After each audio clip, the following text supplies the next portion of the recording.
मत्स्य अवतार। पुराणों के अनुसार भगवान विष्णु ने सृष्टि को प्रलय से बचाने के लिए मत्स्यावतार लिया था। इसकी कथा इस प्रकार है। कृत्यु के आदि में राजा सत्यव्रत हुए।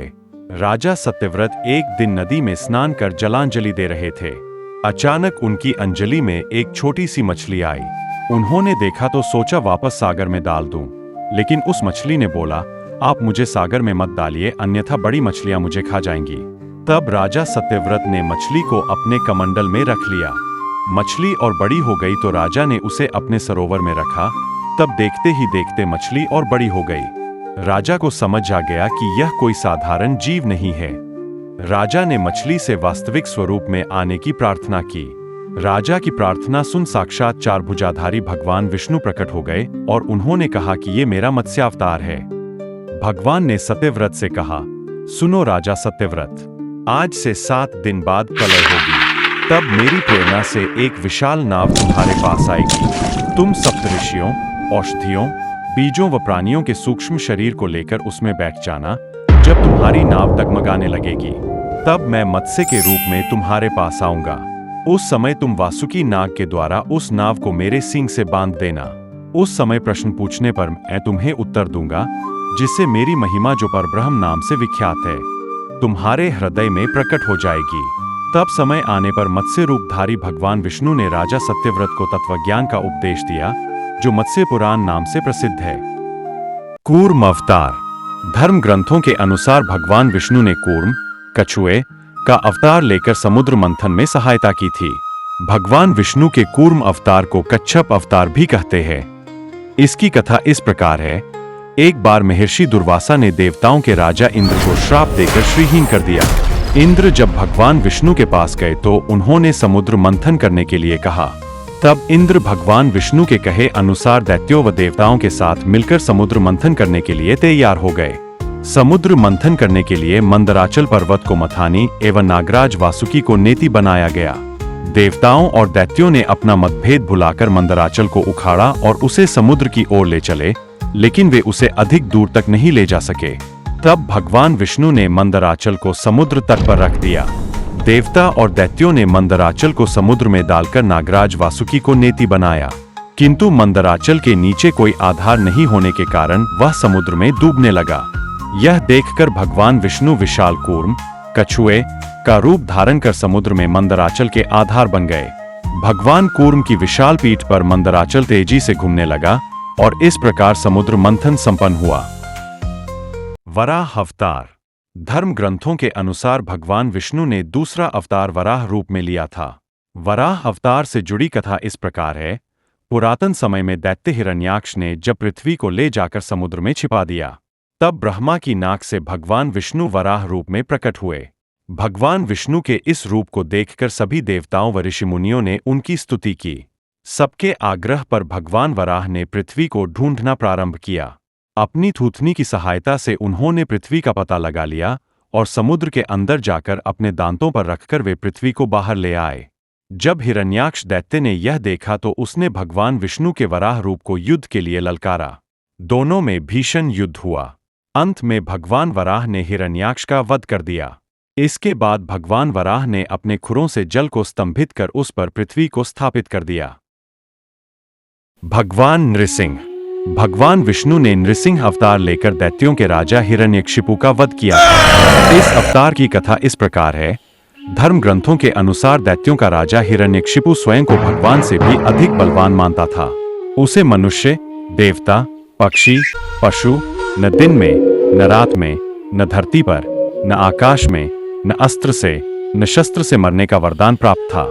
उसके राज में जो भी भगवान विष्णु की पूजा करता था उसको दंड दिया जाता था। उसके पुत्र का नाम प्रहलाद था।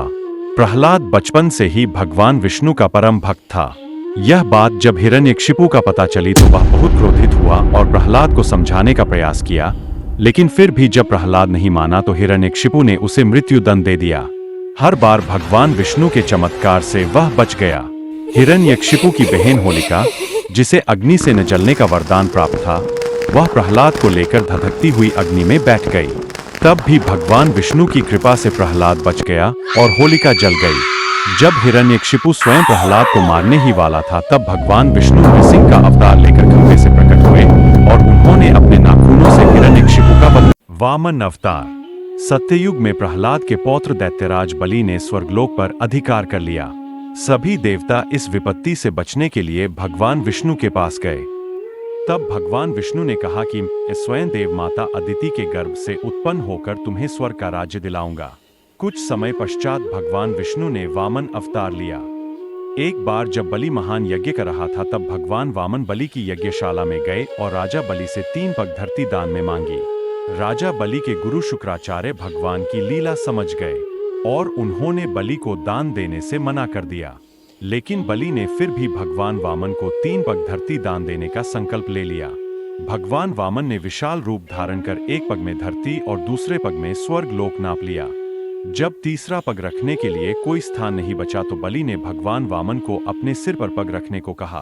बलि के सिर पर पग रखने से वह सुतल्लोक पहुंच गया। बलि की दानवीरता देखकर भगवान ने उसे सुतल्लोक का स्वामी भी बना दिया। इस तरह भगवान वामन ने देवताओं की सहायता कर उन्हें स्वर्ग पुनः लौटाया। श्रीराम अवतार। त्रेता युग में राक्षसराज रावण का बहुत आतंक था। उससे देवता भी डरते थे। उसके वध के लिए भगवान विष्णु ने राजा दशरथ के यहाँ माता कौशल्या के गर्भ से पुत्र रूप में जन्म लिया। इस अवतार में भगवान विष्णु ने अनेक राक्षसों का वध किया और मर्यादा का पालन करते हुए अपना जीवन यापन किया। पिता के कहने पर वनवास गए। वनवास भोगते समय राक्षसराज रावण उनकी पत्नी सीता का हरण कर ले गया। सीता की खोज में भगवान लंका पहुंचे। वहां भगवान श्री राम और रावण का घोर युद्ध, जिसमें रावण मारा गया। इस प्रकार भगवान विष्णु ने राम अवतार लेकर देवताओं को भय मुक्त किया। श्री कृष्ण अवतार।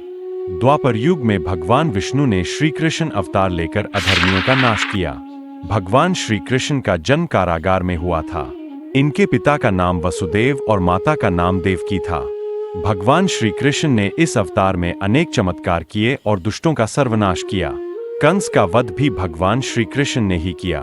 महाभारत के युद्ध में अर्जुन के सारथी बने और दुनिया को गीता का ज्ञान दिया। धर्मराज युधिष्ठिर को राजा बनाकर धर्म की स्थापना की।